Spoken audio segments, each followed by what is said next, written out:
Your conversation with your lead has been going great, but you've hit a wall. There's been a price objection. So, what should you do now in order to close the sale? We have some tips and tricks for you on today's episode.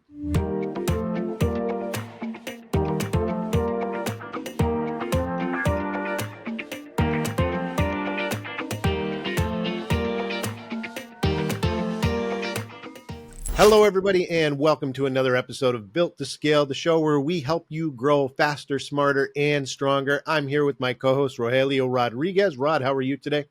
Doing great. Thanks, Jeff. Now, let me ask you, do you have an objection about what we're going to be speaking on today? No. I love objections. They're the first step uh, in a sale.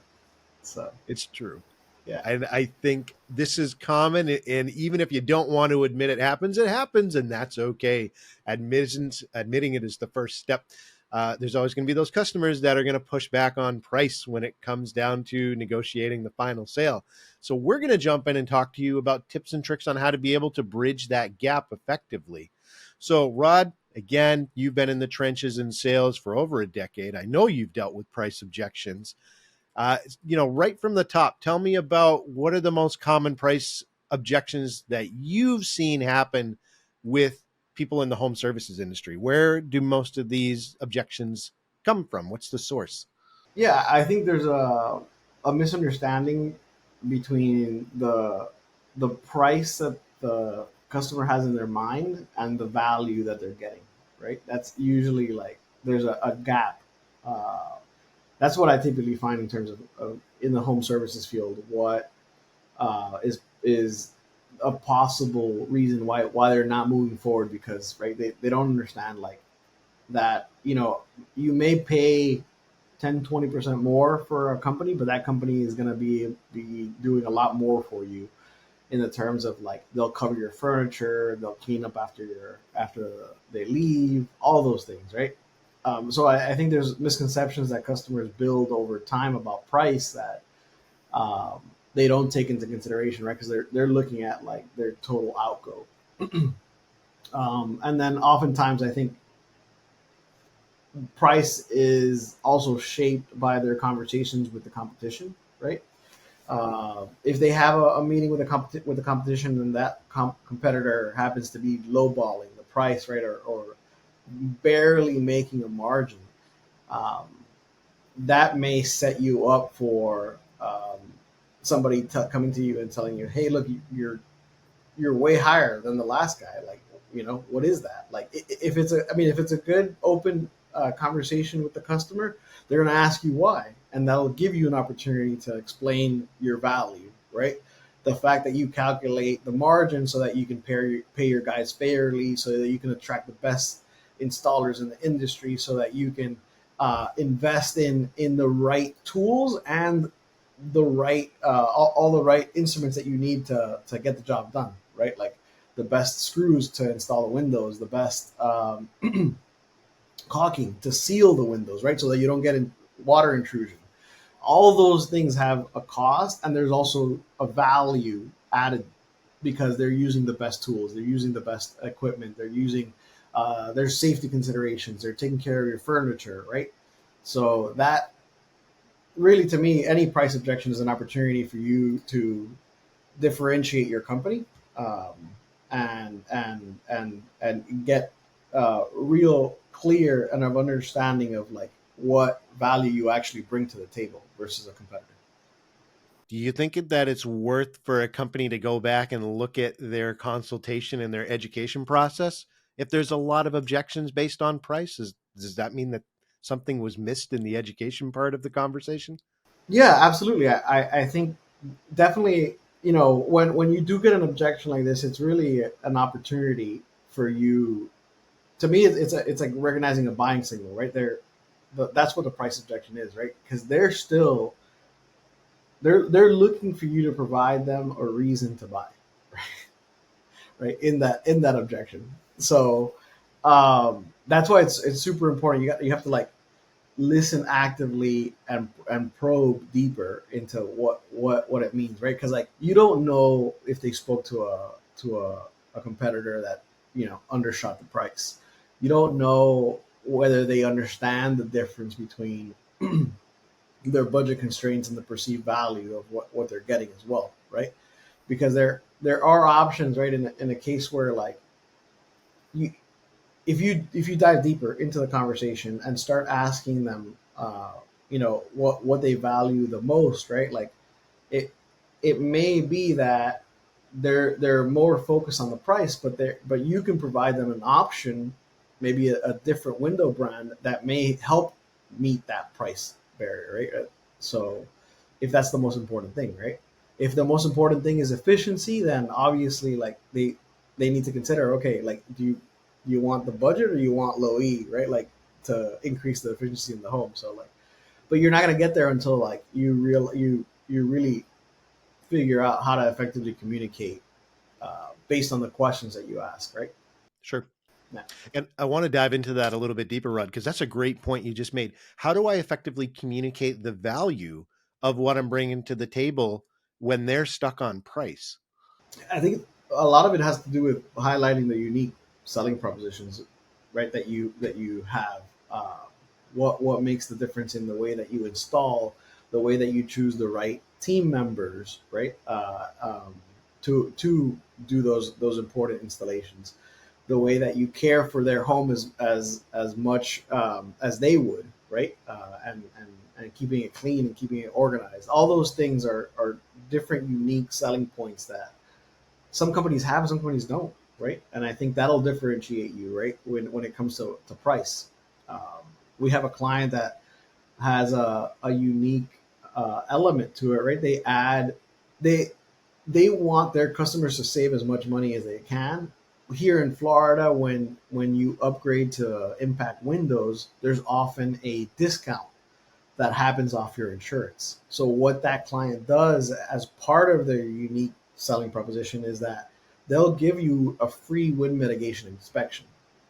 So that with that wind mitigation inspection from a certified inspector, that actually provides you a medium for which to go to your insurance company and get a discount.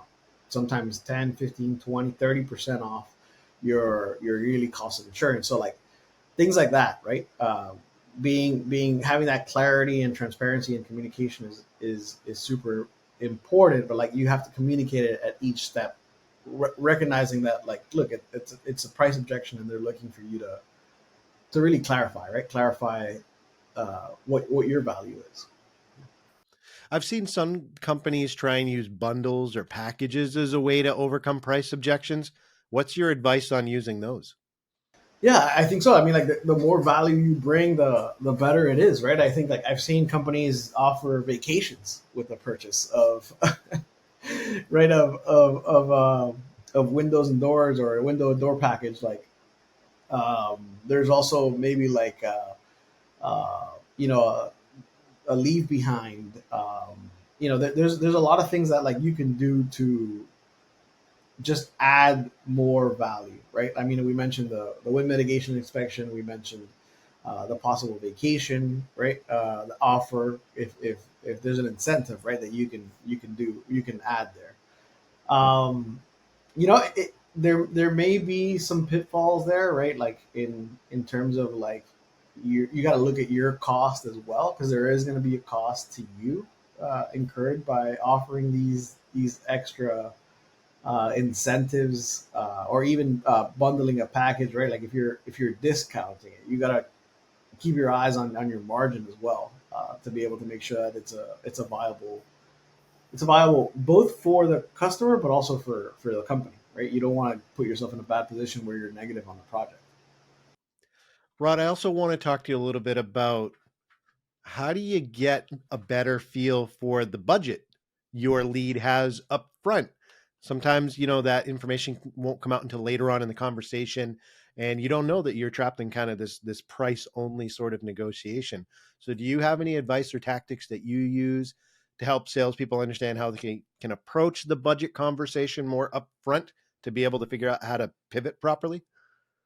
Yeah, I think like you got to work with what a realistic budget is, right? I mean, there's every now and then there's a disconnect between what the what the customer thinks the right amount of money is to spend and the actual amount of money that needs to be spent, right? Yeah.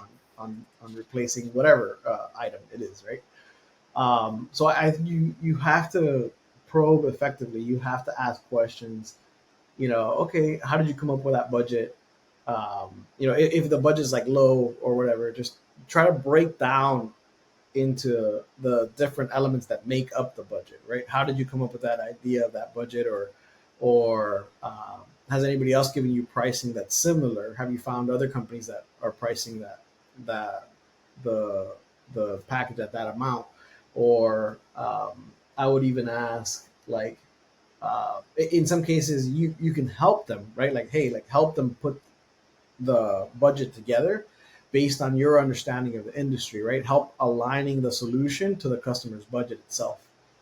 Um, Obviously, like it's a fine line, right? You want to understand as much as possible without prying uh, open too much, right? Like you want to just make sure that you're doing the best for the customer, and at the same time, it's the best for the company as well. And the way you do that is just making sure that there's alignment between the two.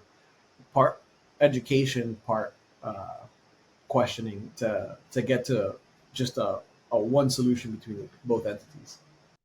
It's a tough line to walk because if you edge more towards the side of constantly going back to price points or budget, the customer may feel like you're just out to try and get as much money out of them as possible. And that leans back to the other side, Rod. Trust is really important. Building trust with a lead to be able to close a sale and make them feel like, you're doing right by them. What would you recommend in terms of being able to foster trust and build that with the lead over time? What are some key tips and tricks that you have for that? Every single touch point is an opportunity for you to build trust, right? And explain to the customer, or not explain, but like just educate the customer on how you work, right? How much honesty you have, how much transparency you have. It's really about becoming a trusted advisor to them, right? You're somebody that has extensive experience in your industry in home services, so you know about homes, and you know a lot about like what value there is in certain upgrades, right? Or if we're talking about windows and doors, I mean, like the salesperson should be that go-to person where the customer uses them as a resource to make educated decisions, right? You can also increase the trust and the perceived value through the communication that you have before they even sit down with uh, the salesperson, right? Like all the email communication. So let's say like a lead comes in, the call center calls them. They explain to them, hey, like this is the way that we run our appointments. We need both the husband and wife to be there, or all the decision makers to be in the meeting. Explains to them also who is going to attend that meeting, right? If there's connection between there's an introduction between the call center and the salesperson, that adds to the trust that that individual already has coming in the door, right? That salesperson, because they were already properly introduced. You can send an email confirmation that saying, okay, look, if the sales the call center assigns Carlos, for example, to go to that meeting, and they confirm it, an email can go out with Carlos's picture so that they know that that's the person that's coming to, right?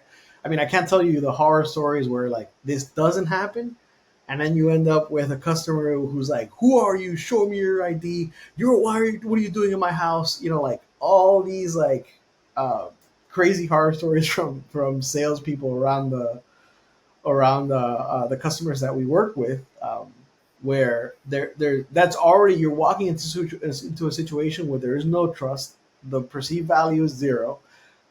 They're almost like scared that the salesperson's there, right?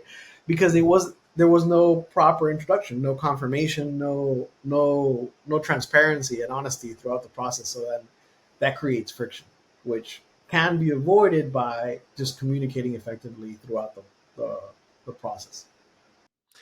Let's shift gears over to talking about competitors, Rod. How do you deal with that one company? There's always one in every region that undercuts you on price. Either they're like a large volume seller and they can afford to come in underneath you. Maybe they're doing cut rate products where, they're not communicating that these are really cheap, products to the customer. How do you deal with that one company that's always undercutting you on price? Yeah, I think I mean obviously you have to bring the competition to value rather than price, right? What you offer is much better as a service, as as a deliverable itself, right? Because you don't want to be.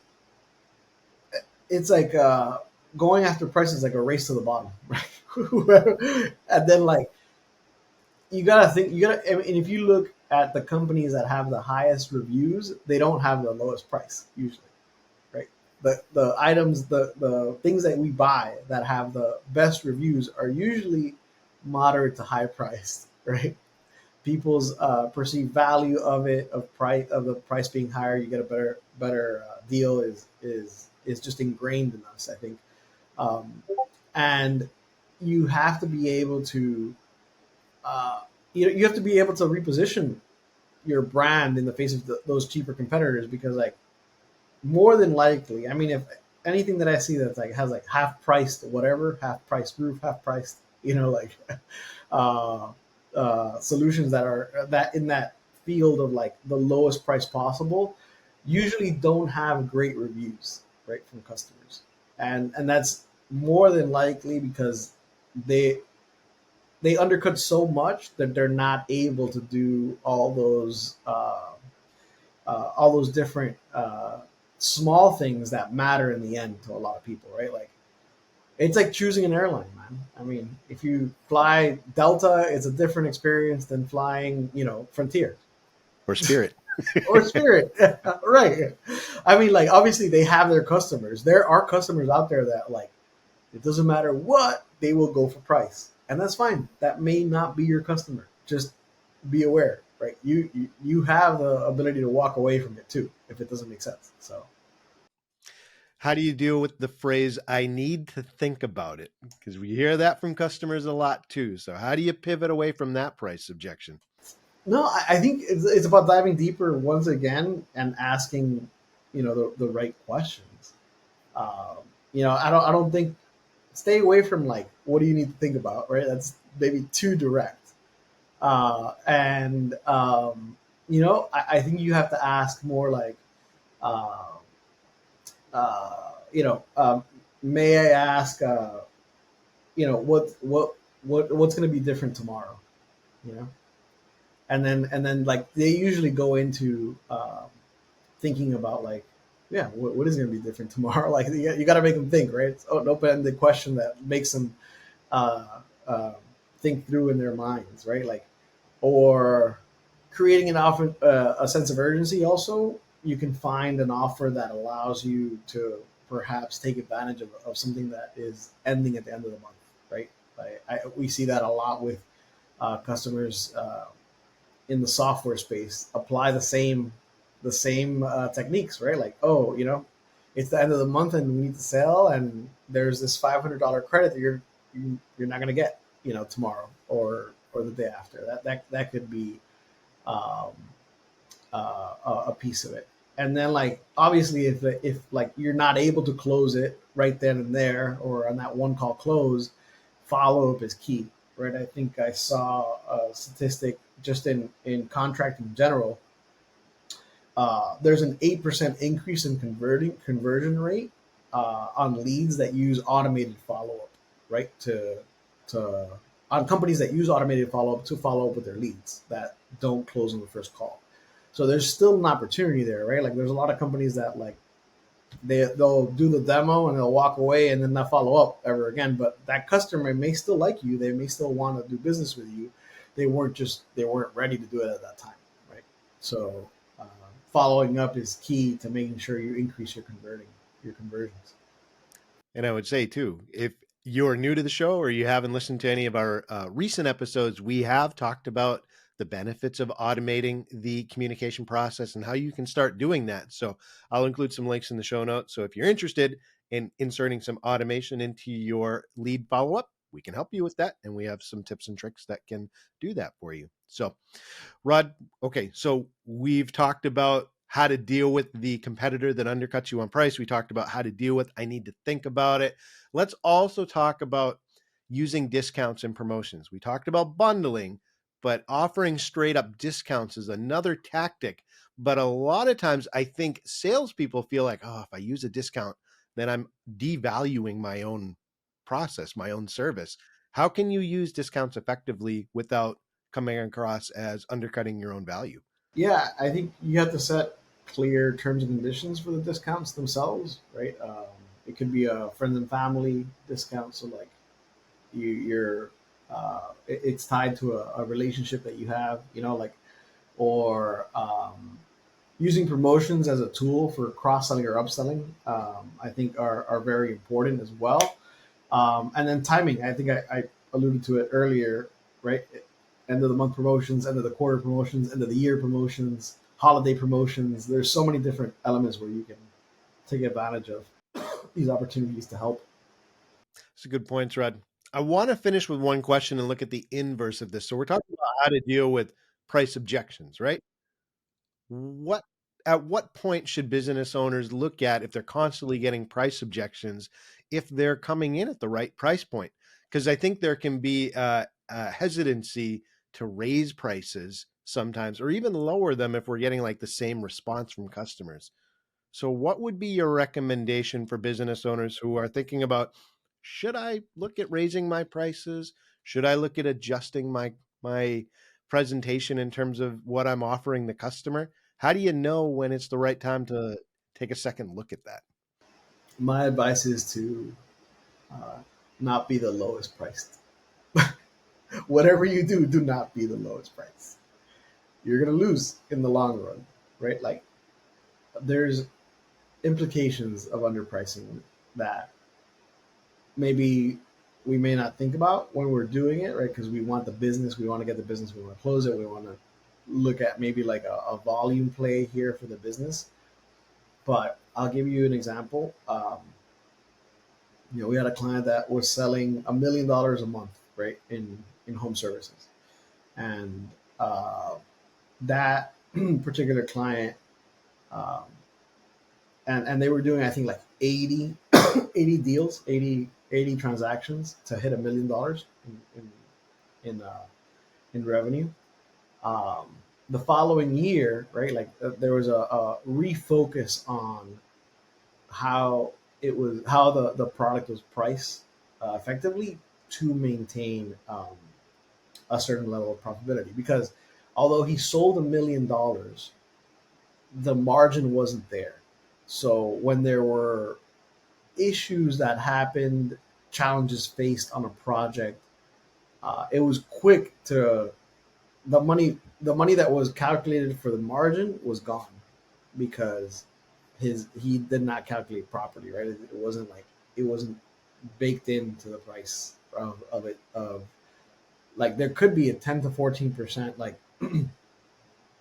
just extra cost just from issues that you don't realize, right? Like cutting the concrete incorrectly, or using longer inspection times, or the cost of keeping the actual product in your warehouse longer than you expected because you don't have you're missing a piece, right? You're missing something to be able to install it. Like there's so many other issues that like could eat up instantly. I mean, like within 2 months you could be negative on a project because you're holding on, right? You can't install it yet. It's just like those holdover costs can get incredibly damaging to the business. So this particular client, the following year, he did like 35 deals and they were still $1 million. He increased his price, right?